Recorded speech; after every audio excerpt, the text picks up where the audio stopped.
The conference room at Sterling Financial smelled like expensive cologne and betrayal. I stood there holding a crumpled dollar bill in one hand and my wife's underwear in the other, trying to process what had just happened. My name is David Morrison. I'm 38 years old, and until about 90 seconds ago, I thought I understood my life. "Don't wait up for your wife tonight, Morrison," Richard Caldwell said, my boss of 6 years, grinning like he'd just won the lottery. "I'll take real good care of her." The entire executive team was watching. 23 people in tailored suits holding champagne flutes, their faces a mixture of shock and barely concealed amusement. And there was Nicole, my wife of 11 years, sitting on Richard's lap like it was the most natural thing in the world. Her face was flushed, whether from alcohol or embarrassment I couldn't tell. But she wasn't moving, wasn't protesting, just sat there, her hand resting on Richard's shoulder like she owned him. I'd brought her to this party, introduced her to these people, bragged about how she'd just been promoted to senior marketing director at her firm, and now here she was making me look like the biggest fool in Chicago. If you're enjoying this story so far, please hit that subscribe button. Drop a comment below about what you think is going to happen next and smash that like button. Trust me, you don't want to miss where this goes. I looked down at the dollar bill again. Written on it in red ink was a single word: rental, like I was some kind of service being paid for use of my wife. The lace underwear was definitely Nicole's. I'd bought them for her last Valentine's Day, black with red trim. She'd worn them this morning when we got dressed for the party. My hands started shaking, not from sadness, not even from anger yet. From the sheer disbelief that this was actually happening, that my boss had just publicly humiliated me in front of the entire leadership team, that my wife was complicit in it. "David," that was Jennifer Park, the CFO, stepping toward me with concern in her eyes. "Are you okay?" I wasn't okay, but something cold and calculating was settling over the initial shock. Some instinct for self-preservation that came from growing up poor on the South Side. From fighting my way through state college while working 3 jobs, from building a career in finance where one wrong move could cost you everything. "I'm fine," I heard myself say. My voice sounded strange, distant. "Just need to make a phone call." I walked out of that conference room with every eye following me. Took the elevator down 43 floors to street level.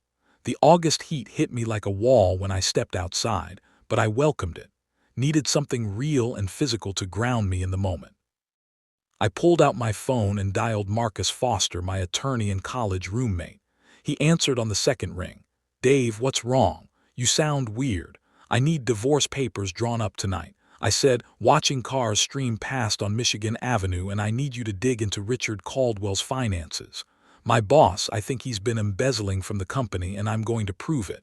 Marcus was quiet for a moment. "Then what happened?" "He's sleeping with Nicole." Just threw her underwear at me in front of the entire executive team. Paid me $1 for the privilege. I laughed and it came out harsh and bitter. Funny thing is, I don't even care about Nicole anymore. But he humiliated me publicly, and that's a mistake he's going to regret. "I'll have papers ready by morning," Marcus said, his voice turning professional. "Meet me at my office at 7:00 a.m. and Dave, don't go home tonight. Stay somewhere else. Let them think they broke you." I hung up and looked at my reflection in a shop window. I was wearing the Tom Ford suit Nicole had insisted I buy, the Rolex she'd given me for our 10th anniversary, the Italian shoes that cost more than my first car, all the trappings of success, and none of it meant anything. Now my phone buzzed, a text from Nicole. "Where did you go? Richard is just joking around. Come back upstairs." I deleted it without responding. Another text, this time from Richard. "No hard feelings, Morrison. Just a little executive bonding. Your wife's a good sport about it." I smiled. Actually smiled because Richard Caldwell had just made the biggest mistake of his life. He thought he'd broken me. Thought I'd slink away defeated, maybe quit. Definitely too embarrassed to ever challenge him again. He didn't know that I'd been building a file on his activities for 8 months. Didn't know that I'd discovered irregularities in the acquisition accounts. Didn't know that I'd been waiting for the right moment to expose him, and he just handed it to me gift-wrapped. I called my brother next. Tyler Morrison answered with music blaring in the background. He was 4 years younger than me, owned 3 successful auto repair shops, and had a guest room in his house in Oak Park. Ty, I need a place to crash tonight and maybe for a while. Done. What happened? Long story. I'll tell you when I get there. The third call was harder. I dialed my mother's number in Bridgeport, where she still lived in the same house my father had bought in 1985 before the cancer took him when I was 12. She picked up on the fourth ring, slightly out of breath. "David, is everything okay? Mom, Nicole, and I are getting divorced. I'll explain everything later, but I wanted you to hear it from me first." Silence then. "Did she cheat on you?" My mother had never liked Nicole. Said she was too ambitious, too focused on appearances, too concerned with status. I dismissed it as old-fashioned thinking, but mothers have a way of being right about these things. "Yeah, Mom, she did.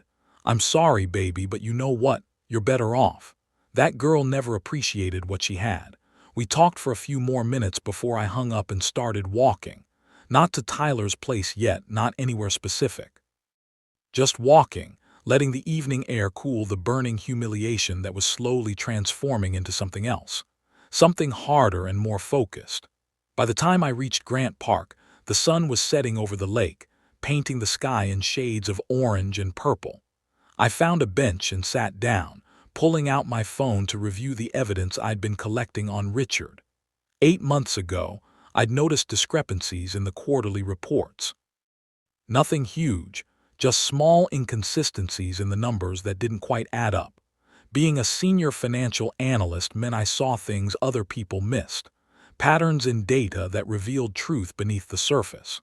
I'd started digging quietly, staying late at the office, running reports that weren't part of my official duties, cross-referencing acquisitions with actual market values. What I found was a systematic pattern of overpayment for acquired companies, with the excess money disappearing into shell corporations. Richard Caldwell wasn't just my boss. He was the chief operating officer of Sterling Financial, responsible for mergers and acquisitions. Over the past 3 years, he'd orchestrated 14 acquisitions totaling $340 million, and I was now certain that at least $45 million of that had been siphoned off through fraudulent valuations and kickback schemes. I had spreadsheets, bank records I'd obtained through perfectly legal means, emails Richard had been careless enough to send from his company account, testimony from a whistleblower at one of the acquired companies who'd reached out to me confidentially. Everything I needed to destroy him professionally and likely send him to prison. The only thing I'd been missing was the right moment to act. Going after a sale executive requires perfect timing and ironclad evidence. Make your move too early and they'll bury you, but wait for them to make a mistake to get overconfident to reveal their true character publicly. And suddenly you have leverage. Richard had just given me that moment. My phone buzzed again. Another text from Nicole. "David, please come back. This is embarrassing. People are asking where you went." I typed back, "Ask Richard. He seems to have all the answers tonight." Her response came immediately. "You're being childish. It was just a joke. Meet me at Marcus Foster's office tomorrow morning at 7:00 a.m. He'll have papers for you to sign." "What papers?" "Divorce papers. Since Richard's taking such good care of you, I figure you won't need me anymore." My phone started ringing. Nicole calling. I sent it to voicemail. It rang again. Voicemail. Then a text. "David, answer your phone." I turned it off completely and sat there watching the lake darken as night fell around me. The city was coming alive with evening activity.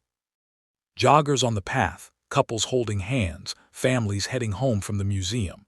Normal people living normal lives, unaware that my entire existence had just imploded and rebuilt itself in the space of an hour. Eventually, I got up and caught the train to Oak Park. Tyler's house was a modest 2-story in a quiet neighborhood, the kind of place where people knew their neighbors and kids still played in the streets. He opened the door before I could knock, 2 beers already in hand. "You look like hell," he said, passing me a bottle. "Feel worse." We sat on his back deck and I told him everything, not just about tonight, but about the whole 11 years with Nicole. How we'd met at a charity fundraiser, her working for a nonprofit, me trying to network my way into better career opportunities, how she'd seemed perfect, ambitious, intelligent, beautiful. How I proposed after 6 months because I was afraid someone else would snatch her up. Red flag number 1, Tyler interrupted. Never marry someone because you're afraid of losing them. Marry them because you can't imagine living without them. There's a difference. He was right. Looking back now with clarity that comes from devastation, I could see that our entire relationship had been built on fear and competition rather than love. Nicole wanted a successful husband who could provide the lifestyle she craved. I wanted a trophy wife who made me look successful. We'd both gotten what we wanted, and it turned out neither of us really wanted it at all. "What are you going to do?" Tyler asked after I'd finished. "Destroy Richard Caldwell's life," I said simply, "and divorce Nicole with maximum prejudice. That's my brother." Tyler clinked his beer against mine. "Need any help? Maybe. Depends on how ugly this gets." That night I slept better than I had in months. No tossing and turning. No waking up at 3:00 a.m. with work anxiety. Just solid, dreamless sleep in Tyler's guest room. The kind of rest that comes from finally having clarity about your situation. At 6:30 a.m., my phone came back to life with a barrage of messages. 17 from Nicole, 5 from Richard, 3 from Jennifer Park, even one from the CEO's assistant, asking me to call the office immediately. I ignored all of them and drove to Marcus Foster's office in the Loop. He was waiting with coffee and a thick manila folder. "Divorce papers are ready," Marcus said, sliding them across his conference table. "Illinois is a no-fault state, but with evidence of infidelity, we can argue for a favorable division of assets. How much are we talking about? Joint savings of about $180,000. The house is worth maybe $650,000. We owe $420,000. $2 cars, both paid off. Her 401k has about $90,000. Mine has $240,000. Marcus nodded, making notes. "Any prenup?" "No kids, no, thank God, that makes it cleaner." He looked up at me. "Dave, I have to ask, are you sure about this? Sometimes people do stupid things when they're drunk." "Maybe Marcus." She was sitting on his lap. She let him humiliate me in front of 24 colleagues. "This isn't a drunken mistake. This is who she is, okay?" He pushed the papers toward me. "Sign here, here, and here. I'll have them served to her at her office this afternoon. Maximum impact. Good. Now tell me about Richard Caldwell." I spent the next hour laying out everything I'd discovered. The shell corporations, the inflated acquisitions, the kickback schemes. Marcus took notes, asked pointed questions, and by the end he was smiling. "This is federal securities fraud," he said. "This is prison time. How much of this can you prove?" "All of it. I have documents, emails, bank records, and I have a witness willing to testify." "Then we need to go to the SEC and FBI simultaneously. But Dave, you need to understand something. Once you do this, there's no going back. You're ending Richard's career and possibly sending him to prison. Sterling Financial might even go down in the scandal. You could lose your job." I'd already thought about this. Spent most of the night thinking about it, actually. And I'd realized something important. I didn't care. The job that had defined my adult life suddenly seemed meaningless.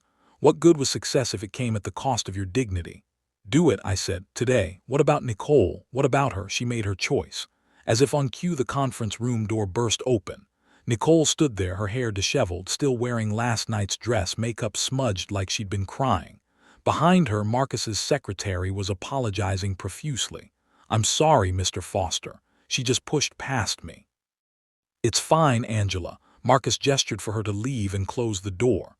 Nicole stared at me with a mixture of anger and desperation.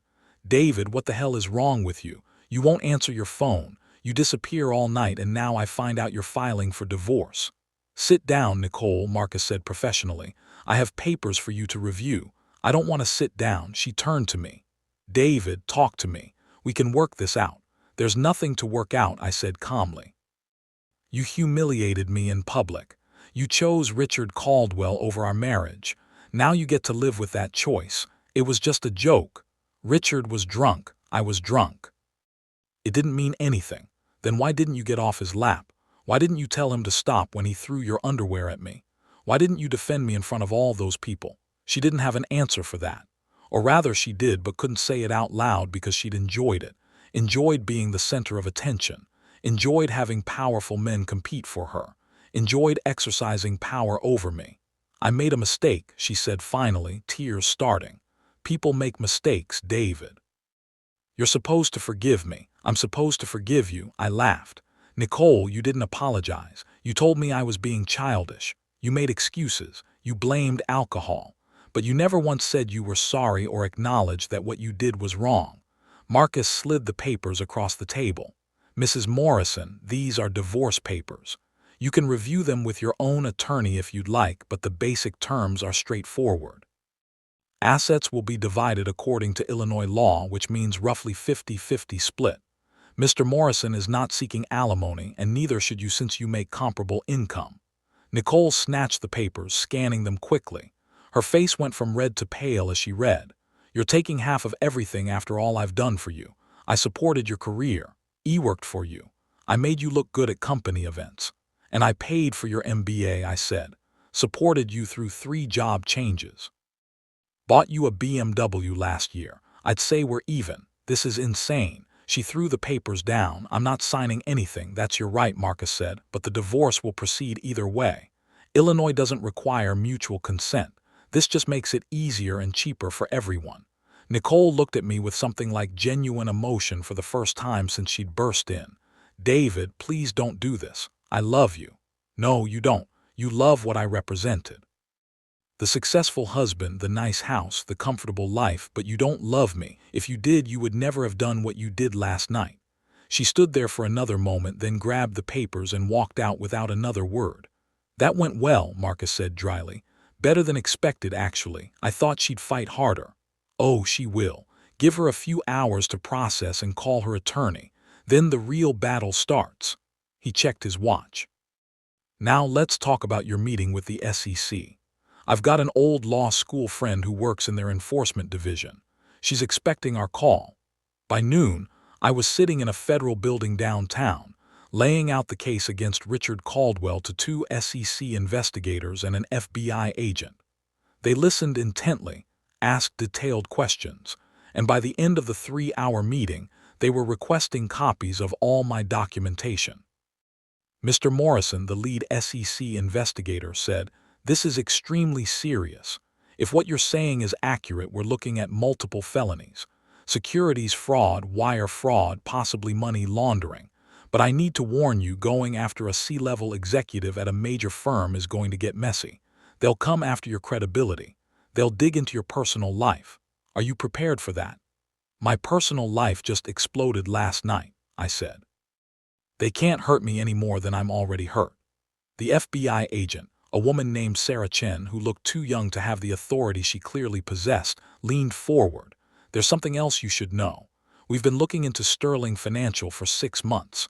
Anonymous tip about irregularities in their M&A division, but we haven't had enough evidence to move forward. What you're bringing us could be the break we need." That caught me off guard. Someone else reported them. "Can't say who, but your timing is good. Very good." She smiled slightly. "It's almost like someone wanted Richard Caldwell to get overconfident and make a mistake. I thought about Jennifer Park, the CFO who'd looked at me with concern last night. Thought about how she'd been passed over for promotion twice when Richard got elevated instead. Wondered if she'd been the one to tip off the feds, then waited for Richard to hang himself." "How long until you move on this?" I asked. "Depends on how fast we can verify your information." The SEC investigator said, "Could be weeks, could be months. In the meantime, you need to act completely normal at work. Don't change your behavior. Don't tip anyone off that you've talked to us." "Can you do that?" "I can do that." But as it turned out, I didn't have to. When I got back to my car, I had a voicemail from Sterling Financial's HR director asking me to come to the office immediately for a meeting. The tone was formal, clipped, and I knew exactly what it meant. Richard Caldwell was trying to fire me before I could destroy him. I drove to the office and took the elevator to the executive floor. The HR director, Patricia Walsh, was waiting with a security guard and a cardboard box containing the contents of my desk. "David, please come in," she said, her voice professionally sympathetic in a way that made it clear she'd done this before. I walked into the conference room where, just 16 hours earlier, Richard had humiliated me. He wasn't here now. Neither was anyone from the executive team except Patricia. David, due to recent behavioral issues and concerns about your judgment, we're placing you on administrative leave effective immediately, Patricia said, sliding papers across the table. You'll continue to receive your salary for 30 days while we conduct an investigation into allegations of workplace misconduct. What allegations? I'm not at liberty to discuss the specifics, but I will say that your behavior at last night's event raised serious concerns about your professional conduct. I almost laughed. They were firing me for being humiliated, for being the victim of Richard's public mockery. It was so absurd that I couldn't even be angry about it. Let me guess, I said. Richard Caldwell filed a complaint about me. I can't discuss who filed what, but you need to sign these papers acknowledging the administrative leave and return your building access card. I signed without reading them, took my box of belongings, handed over my access card, and walked out of Sterling Financial for what I assumed would be the last time. The security guard escorted me to my car like I was a criminal. People I'd worked with for 6 years watched from the windows, probably wondering what I'd done to deserve the perp walk. I loaded my box into the trunk, got behind the wheel, and sat there for a moment processing what had just happened. Then I called Marcus Foster. They fired me, I said when he answered. Actually, they put you on administrative leave, which is different, and it's also the stupidest thing they could have done. Why?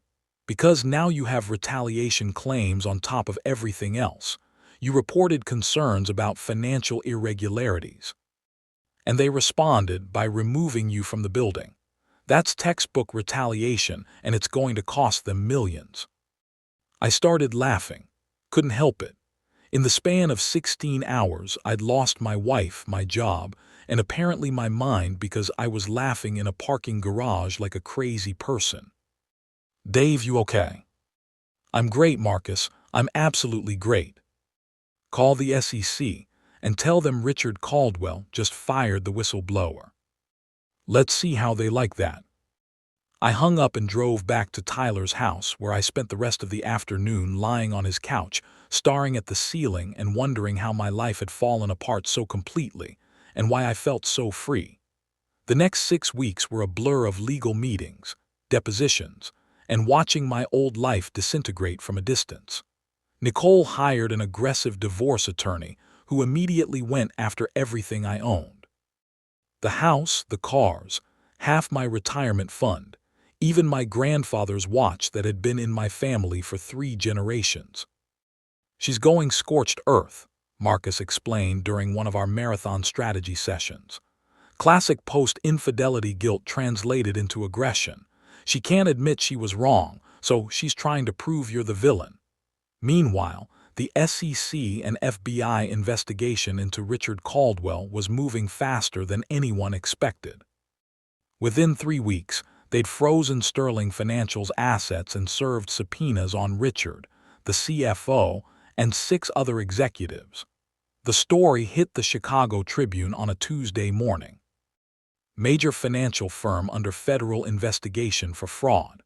I was sitting in Tyler's kitchen when I saw the article, drinking coffee, and reading about the destruction of my former employer. The story didn't name me as the whistleblower, but it detailed allegations of systematic fraud in the mergers and acquisitions division dating back 3 years. Estimated losses to investors, $45 million. My phone started ringing immediately. Former colleagues wanting to know what I knew, reporters asking for comments. Even Nicole called, her voice panicked.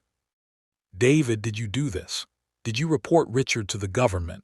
I reported criminal activity, Nicole, just like any ethical person would. Do you have any idea what this is going to do to our assets? Sterling Financial is collapsing. Your stock options are worthless. We're going to lose everything in the divorce. I already lost everything that mattered. I said, money's just money. She hung up on me. The divorce proceedings took another turn when Nicole's attorney discovered that I'd withdrawn $90,000 from our joint savings account the day after the party. In reality, I'd moved it to a separate account to prevent her from draining it during the divorce, but her lawyer spun it as hiding assets. Your client is engaging in financial malfeasance, Nicole's attorney. a shark named Douglas Rearan, said during a contentious meeting. He's deliberately trying to impoverish his wife. My client protected marital assets from being dissipated, Marcus countered, especially given that Mrs. Morrison has been spending approximately $3,000 per week on personal expenses since the separation. Designer clothes, spa treatments, dinners at expensive restaurants, all charged to joint credit cards. That was news to me. I looked at the statements Marcus slid across the table showing Nicole's spending spree over the past month. She'd bought a new Gucci purse, 3 pairs of Louis Vuitton shoes, and had gotten Botox injections, all while claiming poverty. My client is coping with an extremely stressful situation. Rearan said she's entitled to maintain her lifestyle. Her lifestyle was funded by my client's income. Marcus shot back. Income he no longer has thanks to retaliatory termination by the company her affair partner runs. We glared at each other across the conference table while Nicole sat there looking like she wanted to disappear. The real explosion came when Richard Caldwell was arrested. Federal agents showed up at his Lake Forest mansion at 6:00 a.m. on a Thursday, and Perp walked him out in handcuffs while news helicopters filmed from above. The charges: securities fraud, wire fraud, conspiracy, and money laundering. Maximum sentence 30 years in federal prison. His mug shot was all over the news by noon, and by evening, Nicole showed up at Tyler's house looking like she hadn't slept in days. "Can we talk?" she asked when Tyler answered the door. "He doesn't want to see you," Tyler said, starting to close the door. "It's okay," I called from inside. "Let her in." Nicole walked into the living room where I was watching the news coverage of Richard's arrest. She sat down on the opposite end of the couch, keeping distance between us. "I'm sorry," she said finally, "for everything. You were right about Richard, about me, about all of it." "Okay, that's it, just okay." "What do you want me to say, Nicole? That I forgive you, that we can work it out?" "That's not going to happen. I know. I just wanted you to know that I understand now what I destroyed, what I threw away." She wiped her eyes. "Richard's attorney called me today. They want me to testify that he was with me the night of several alleged meetings with co-conspirators. They want me to give him an alibi. Are you going to? I don't know. If I refuse, I could be subpoenaed. If I lie, I could go to prison for perjury." She laughed bitterly. "I really screwed up, didn't I?"